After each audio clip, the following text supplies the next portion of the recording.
Welcome to the Mind Cut series. Today, we're diving into, well, the fascinating and maybe often misunderstood world of human memory. This deep dive is really for you, the curious learner, if you want to grasp complex ideas quickly, thoroughly, but without feeling, totally overwhelmed. We're aiming to extract the most valuable insights about how your memory actually works. Yeah, our goal is to go beyond just simple recall.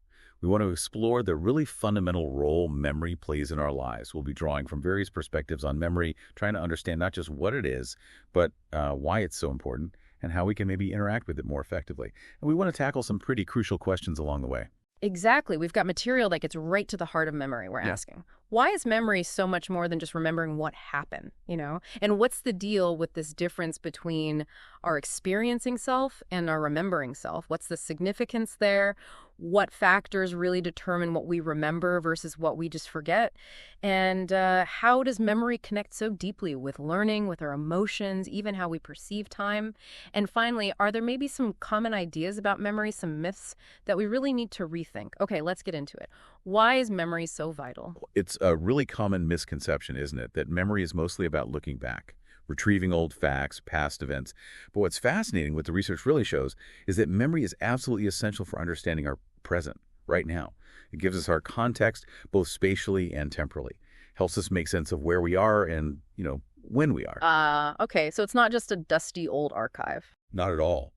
And maybe even more crucially, memory is the bedrock of our ability to plan for the future, to even imagine possibilities. Think about people with memory disorders.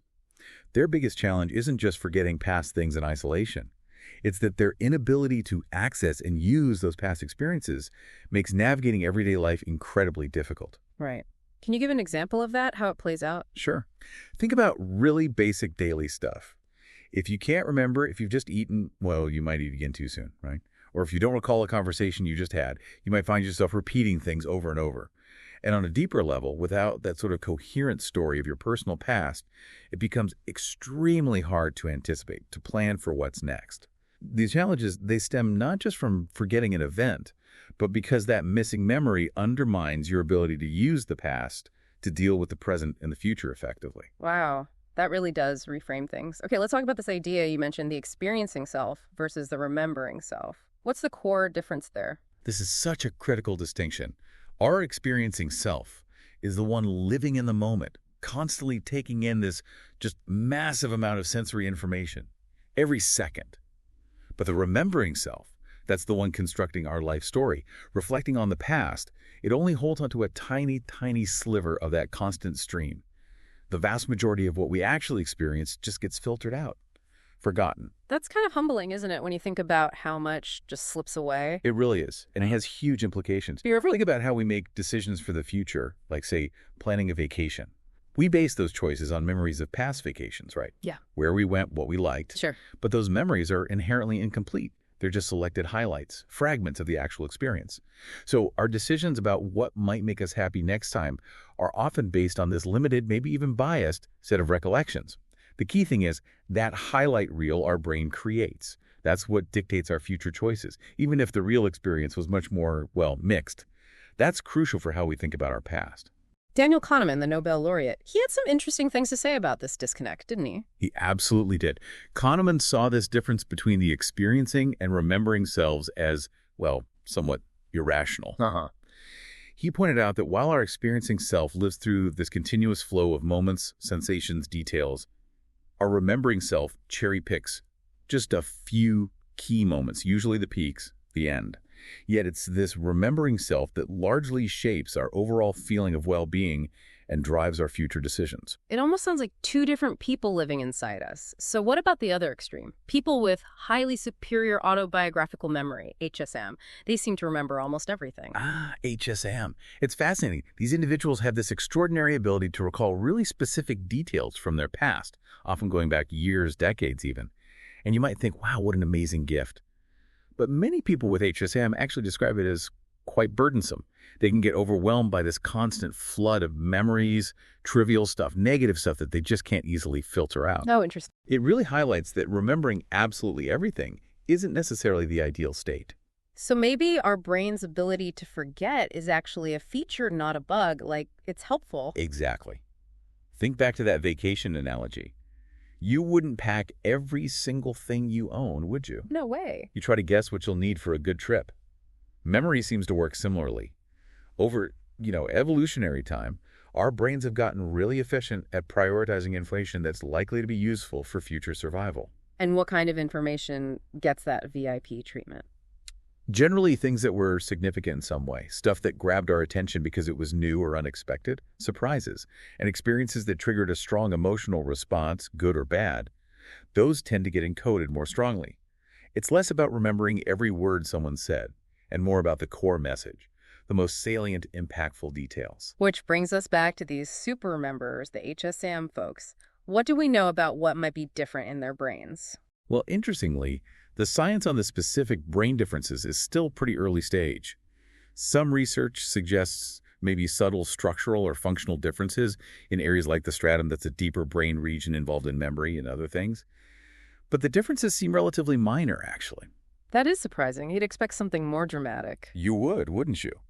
And what's even more striking is that if you compare people with HSM to those with severely deficient autobiographical memory, people who really struggle to recall even recent personal events, their day-to-day functioning in many ways can look quite similar. It's not like the super rememberers are automatically living these vastly superior lives. So it might not be just about the brain's hardware then. That's quite possible. The key differences might lie more in how individuals think about information, how they organize it, how they use it. This is sort of my take, but maybe it's about what they pay attention to, what they find meaningful, how they build these mental frameworks. Think about someone like LeBron James, His memory for basketball games is incredible. He can recall specific plays, details from years back. Yeah, that's legendary. It is. But think about his deep, deep expertise in basketball. He's lived and breathed it for decades.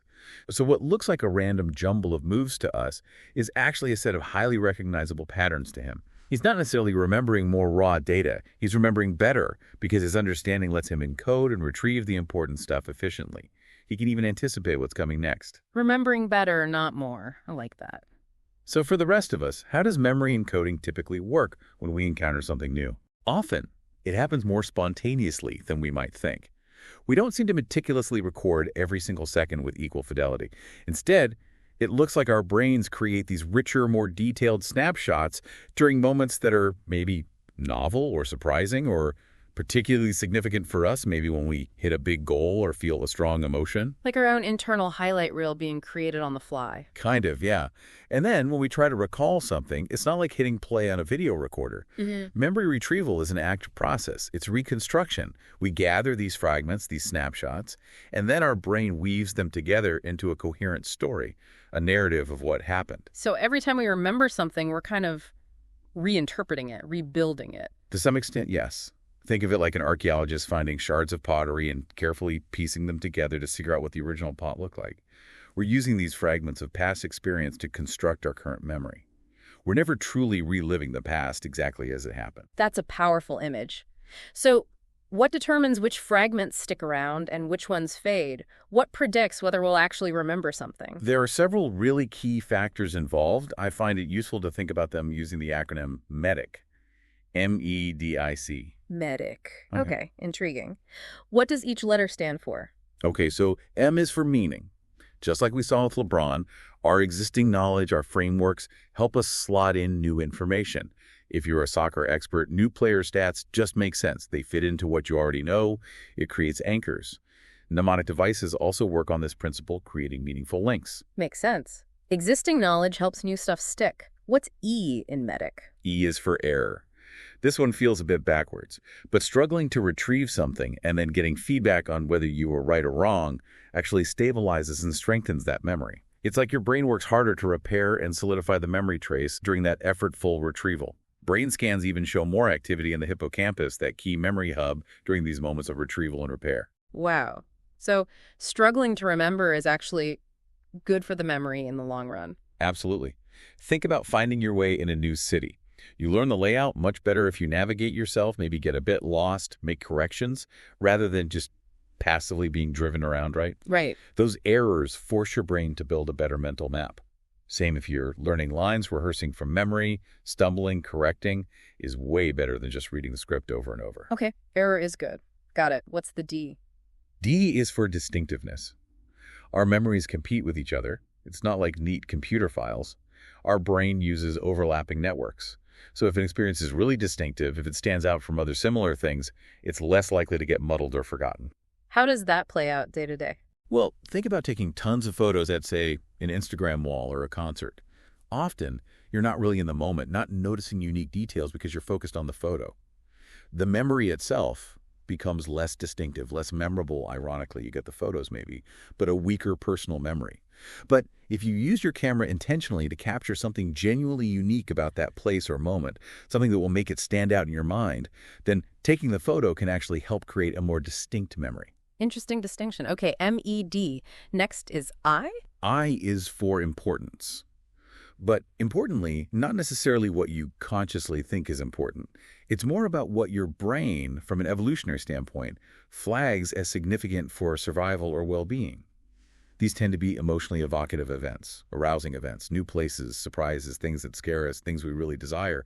Trauma, for example, is often vividly remembered because it's highly relevant for survival. Is there a biological reason for that? Why these events stick more? Yet during these significant moments, the brain releases this cocktail of neurochemicals, dopamine, norepinephrine, serotonin, cortisol. Dopamine, for instance, is crucial for learning about rewards and motivation, and it helps consolidate these memories faster. So it's less about easily remembering your routine dentist appointment and more about vividly recalling the time you nearly stepped on a snake, something with clear future survival implications. Right, survival level importance makes sense. And the final letter, C. C is for context. The time and place where something happens are incredibly powerful anchors for our episodic memories of events. The hippocampus seems to file our experiences based on when and where they occurred. That's why hearing an old song can suddenly transport you back to your high school years, right? That feeling of mental time travel. It triggers all those associated memories. And conversely, sometimes just changing your context, like walking into a different room, can make it temporarily harder to remember why you went in there. The cue is gone. Ah, the doorway effect. Yes. Meaning error, distinctiveness, importance, context, medic. That's a really useful way to frame it. You mentioned earlier an analogy between memory and breathing, how both are kind of automatic but also under our control. Can you expand on that? Sure. Just like breathing, which mostly happens without us thinking about it, memory have these fundamental automatic processes running under the hood. Our brain constantly tunes itself based on experience. Think about learning to read Chinese characters initially very hard, but with practice, it becomes more automatic. Even fake news, if repeated often enough, can start to feel more believable because of this automatic tuning. But crucially, we also have significant conscious control over memory, maybe more than we typically use. How can we exercise that control? What does that look like? Well, for one, when we recall an event, we have quite a bit of influence over the narrative we construct. Think about fans of opposing teams watching the same game. They often have wildly different memories of key plays, shaped by their perspective, right? Yeah. We can consciously try to remember an event from a different angle, which can sometimes unlock details or change our understanding. This ability to shape our remembered past is really important, especially when processing difficult experiences. Reframing the narrative can be key to healing. So our memories aren't these fixed recordings we just access. They're more fluid. Exactly. They're dynamic, constantly being updated, tweaked, maybe even subtly altered over time, often without us realizing it. While that means they can sometimes be inaccurate, it also gives us agency in how we remember our own lives. Okay, switching gears slightly. Why do we forget things? Is it just decay? Running out of space? It's likely a mix of things. There are two main theories. One is memory decay, the idea that the neural connections for a memory just weaken over time, fade away. The other is retrieval failure. This means that the memory is actually still stored somewhere in the brain, but we can't access it. We lack the right cue, or we're in the wrong context. Like the info is in the library, but we've lost the catalog card? That's a great way to put it. We definitely seem to have access to far more memories than we can actively retrieve at any given moment. That tip of the tongue feeling is a perfect example, isn't it? You know it, you just can't grab it right then. But later, maybe doing something else entirely, it just pops into your head. So while some decay probably happens, a lot of forgetting might just be this temporary inability to find the right path back to the information. Is it possible to intentionally forget something? To make ourselves forget? That's a really interesting and somewhat controversial area. My colleague Mike Anderson has done some fascinating work on what's called voluntary forgetting or suppression. Basically, people are asked to recall something and then specifically told to stop thinking about it, to push it out of mind. His research suggests that, yeah, with practice, people can get better at deliberately making specific information less accessible, at least temporarily. So I could maybe try to forget that embarrassing thing I said yesterday. You could try. It might work for less important stuff. But for really deeply ingrained or emotionally charged memories, especially traumatic ones, its effectiveness is probably much more limited. You might make it harder to retrieve for a while, but completely erasing it seems unlikely. You know, I often feel this frustration, maybe even a bit of guilt, when I can't recall enough from a trip or an important conversation. Like, what was the point if I don't remember it? Is that common? Very common. That feeling can be really disheartening. But I often encourage people to shift their focus. Aim for remembering better, not more. Try to prioritize remembering the parts of an experience that really resonated, the things you genuinely value, the core feelings, the key moments with loved ones. So quality over quantity for memories. Precisely. There's so much we experience that, honestly, our future selves won't miss knowing. And often, those seemingly lost memories aren't gone forever. Sometimes we just need the right trigger, or to mentally return to the original context. If you had a great time somewhere, just picturing that place, the sensory details, can sometimes unlock a whole cascade of forgotten moments associated with it. That makes sense. And you mentioned a simple daily practice, too. Yes. Just taking a minute or two at the end of the day to consciously reflect on and actively recall one positive thing that happened. That simple act strengthens the pathways for that memory, makes it more accessible later, and really helps build a richer remembering self over time. Okay, so if we want to improve our memory for everyday experiences, not like memory athletes memorizing cards, but remembering our lives, what are the fundamentals? Right. It's different from rote memorization. For vivid, lasting memories of experiences, the key is really engaging your senses. Immerse yourself. Pay attention to the unique sights, sounds, smells, tastes, textures of a moment. This taps right into the distinctiveness and context parts of MEDIC. And managing distractions must be huge, too. Absolutely crucial. Things like stress, being tired, being sick, depression, and especially multitasking, which is so pervasive now they all sabotage memory formation. If you want to remember something, try to minimize those blockers. Put the phone away. Find quiet if you can, and really try to be present. And you also said intention matters. Setting an intention beforehand. Yes. Before you even start an experience, even a simple one, take a second to think, what do I want to take away from this? Since memories are always going to be selective anyway, consciously focusing on the key info or the feelings you want to retain makes it much more likely you'll actually remember those things. It sounds simple, but how often do we actually do it? Probably not enough. Now, you mentioned error-driven learning earlier. Can we unpack that a bit more? How does making mistakes help memory? Yeah, error-driven learning is this really powerful, even if it feels counterintuitive, process. Basically, our brain refines and strengthens memories when we try to retrieve them, maybe get it a bit wrong, and then get corrective feedback. When you attempt to recall, it might be fuzzy or inaccurate, but when you then see the correct information, your brain compares your attempt to the real deal and adjusts the memory, making it clearer and easier to access next time. Can you give a concrete example, like learning names? Sure. Learning names or vocabulary in a new language. You try to recall the word, maybe you stumble, then you see or hear the correct word. Your brain registers that mismatch the error and uses it to strengthen the connection for the correct word. The more you actively test yourself, try to pull it out of memory and get that feedback, especially in different situations, the stronger and more resilient that memory becomes. The key is active retrieval, testing yourself. It beats passive rereading hands down. So testing ourselves, even when we mess up, is actually a better way to learn and remember things long term. Absolutely. Just passively reading information again and again without actively trying to recall it from memory is much, much less effective. Think about learning a physical skill, like basketball. You get better by shooting, missing, adjusting based on the error, not just by watching videos of perfect shots. Even sophisticated AI models learn this way. Predict, check for error, adjust. Does this mean we learn more from difficult or negative experiences? Is there a negativity bias in memory? Well, the pain in error-driven learning isn't necessarily about bad feelings. It's more about the mental effort, the struggle of retrieval. If we reframe that struggle as, okay, my brain is working hard, this is learning, it feels less negative. Now, about negativity bias, yes, our current mood massively influences what memories we recall and how we interpret them. If you're feeling down, you're more likely to dredge up negative memories and see ambiguous past events negatively. The opposite happens when you feel good. That sounds like it could become a vicious cycle. It absolutely can. It's a big part of why depression can be so hard to break. The rumination keeps bringing up negative memories, reinforcing the low mood. Conversely, boosting your mood can help bring positive memories to mind. Interestingly, older adults often show more of a positivity bias and recall. Cognitive therapy often works on this, consciously prompting people to recall memories that contradict the negative cycle. Even that simple exercise, recalling one good thing from a bad day, can start to shift things. That link between current state and past memory is really powerful.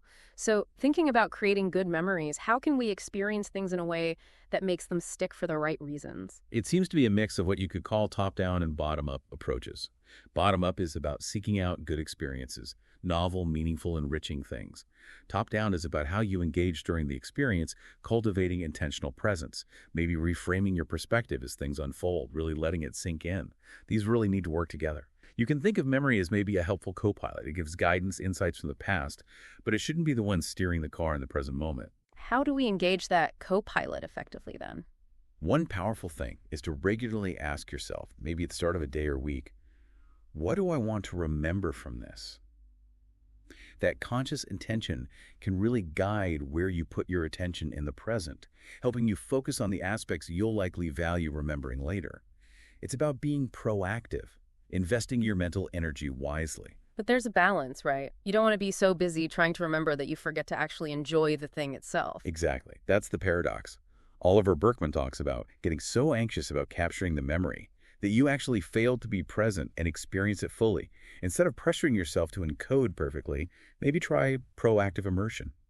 Really engage all your senses. Tune into the sights, sounds, smells, how you feel in that moment. That richness is what naturally makes things memorable. You mentioned emotions and memory being tightly linked. Can we dive a bit deeper there? Absolutely. Emotions provide powerful context. They bias what we recall, as we discussed. But they're also deeply tied into the brain's motivational circuits. Dopamine, for instance, is key for learning about rewards, especially in novel or surprising situations. It fuels curiosity. And emotionally intense moments, think excitement, fear, joy, trigger those neurochemicals that seem to increase the contrast or vividness of certain aspects of the memory. Not necessarily every detail, but the core salient parts often stand out. So in a really good, exciting experience, what might we remember best? Often, it's the peak moment, the most attention-grabbing part. If you're surfing and catch an amazing wave, it's the feeling of that wave that gets etched in memory. Interestingly, we actually know a bit less about how memory is enhanced during calmer, positive experiences. Maybe they don't trigger the same intense neurochemical rush. What's actually different in the brain when we're remembering something that happened versus just imagining something? Well, fascinatingly, brain scans show a lot of overlap in the brain areas active during remembering and imagining. It seems likely they use much the same core neural machinery. A key difference, though, is that episodic memory for events, usually grounds the experience in a specific time and place. Yeah. That anchors it in reality. In a way, imagination doesn't always. Also, for most people, imagination tends to be less vivid, maybe has fewer sensory details than a real memory. And our prefrontal cortex, the executive control part of the brain, works hard to help us distinguish. Did this really happen, or did I just think it? It's called reality monitoring. Can you actually learn something, like a skill, even if you don't consciously remember learning it? Like the LeBron example again. Yes, absolutely. Our brain has multiple learning systems, not just the conscious episodic memory we've mostly been talking about. Skills, playing piano, riding a bike, shooting hoops, rely heavily on procedural memory and motor learning, which involve different brain areas like the cerebellum and basal ganglia. People with amnesia who can't form new episodic memories can often still learn and improve these kinds of skills. It happens through plasticity, rewiring connections based on practice and feedback. Error-driven learning is huge here too. The motor system constantly refines movements based on errors. And sleep, especially REM sleep, seems really important for consolidating these motor skills. It's like the brain practices while we sleep. We talked about novelty and intensity being important. Any nuances there? Does novelty always mean something brand new? Good question. No, novelty doesn't have to be something completely alien. It can be what we call categorical newness, a type of place you haven't been, an activity you haven't tried. But really, the brain is driven by prediction errors. It's constantly predicting what will happen next. When reality doesn't match the prediction, that's a signal to learn. So even in familiar situations, you can find novelty by paying close attention to details you usually ignore. That creates prediction errors. Intensity can also act like novelty within a familiar context, like skiing a familiar slope but trying a much harder maneuver. That intensity creates a strong prediction error. Mindfulness practices are basically training in noticing subtle novelty, breaking routine predictions. If you're curious, you can find novelty almost anywhere. And how does all this relate to our sense of time passing? That's a really complex and fascinating link. How we encode memories, especially the distinctiveness in context, massively affects our subjective feeling of time, particularly over longer stretches. Think about the pandemic lockdowns again. Many people felt days dragged on forever, but weeks or months flew by. Yes. Why was that? Well, the likely reason is that the lack of distinct, novel experiences within each day made them feel long and slow while living them. Fewer memorable anchor points. But because the days were so similar to each other, lacking distinctiveness, when we looked back, they all blurred together in memory. No strong markers separating the weeks, so time felt like it compressed and passed quickly. And for people with significant memory loss, this can lead to real disorientation in time. They lose those memory anchors that place them in the present. Before we wrap up, what are some of the biggest myths about memory you wish people would just ditch? Oh, the biggest one is probably that memory should be easy, effortless, automatic. It's not. All the science shows that making lasting, useful memories requires effort. It requires intention, engagement. You can't just passively expect things to stick perfectly. Right. Pay attention, basically. Exactly. And the other huge one is that memory is only about the past. It's absolutely not. Memory is critical for navigating the present, understanding this conversation, knowing how to get home, recognizing faces. And it's essential for the future planning, setting expectations, making predictions. If memory was only about the past, it'd be pretty useless, wouldn't it? The past is over. We remember the past precisely because it informs our present and helps us guide our future. This has been incredibly insightful. Memory is so much more complex and active than just, hitting save. Absolutely. And hopefully understanding a bit about how it works empowers you, the listener, to engage with your own memory more effectively. So here's a final thought for you to mull over. How could you intentionally create more medic moments in your own life? Moments filled with meaning, maybe some productive struggle with error, things that are distinctive, genuinely important to you, and anchored in context. How might focusing on those elements enrich the memories you create, the ones that truly matter for who you are now and who you want to be? Thank you so much for joining us on this deep dive.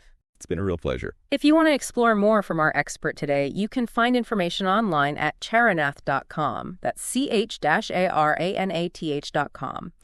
You'll also find links there to his Substack and his Instagram, which is @TheMemoryDoc. Until our next deep dive.